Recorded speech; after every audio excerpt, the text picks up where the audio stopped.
Hi, guys. You only need to watch this if you missed class. If you were in class, you know what you're doing, and you understand when I post the assignments what it is I'm talking about. Okay? So you can just disregard. Group E, Cohort A, you have a different video to watch related to how and why you missed class today when you were remote, right?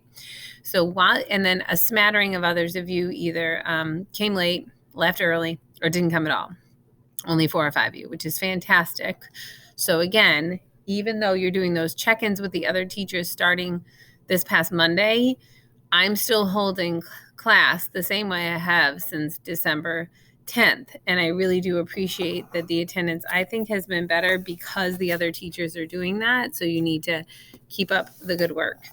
Again, I'm going to say this until June, which is there is a connection, to use an English term, a correlation between you showing up to class and how little work you have to do once you log out, and also how much less time you're going to spend like spinning your wheels, like not understanding what you're doing or not being motivated to do the work.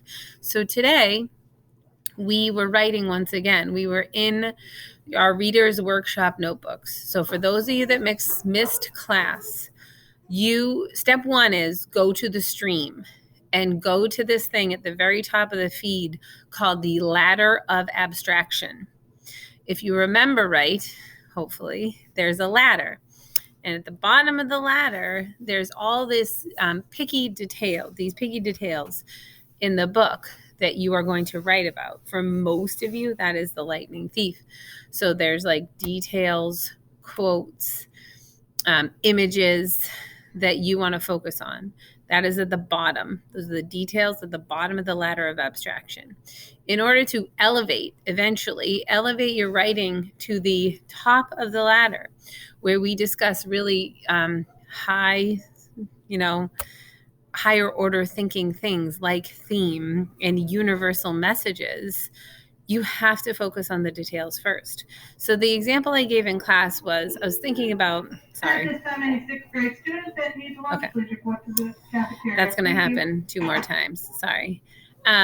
When we are thinking about this ladder of abstraction, I was thinking about characters like Percy Jackson and like Harry Potter.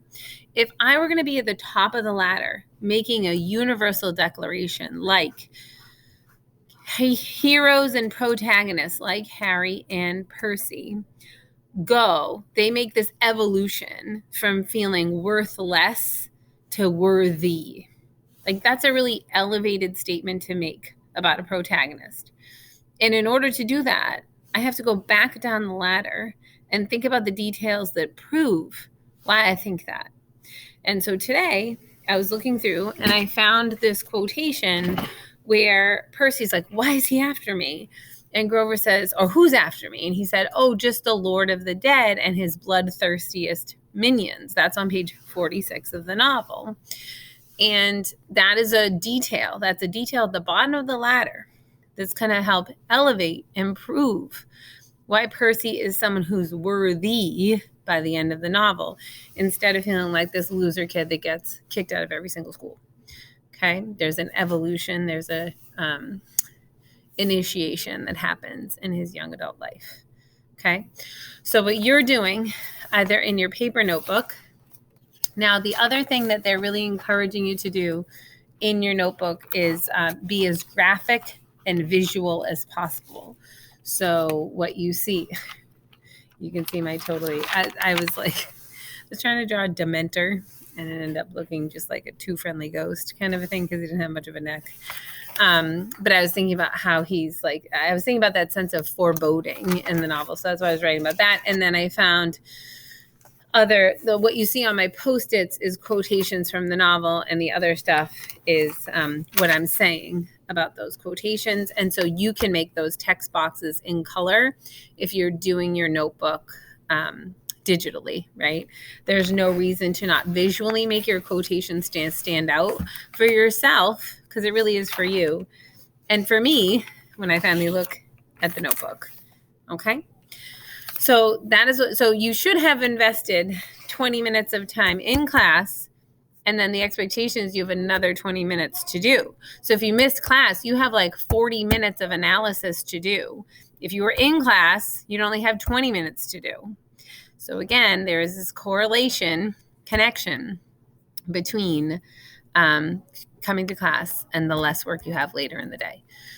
I'm going to put 3 things in this assignment. Number 1 is 20 minutes and 20 minutes of writing in your reader's notebook.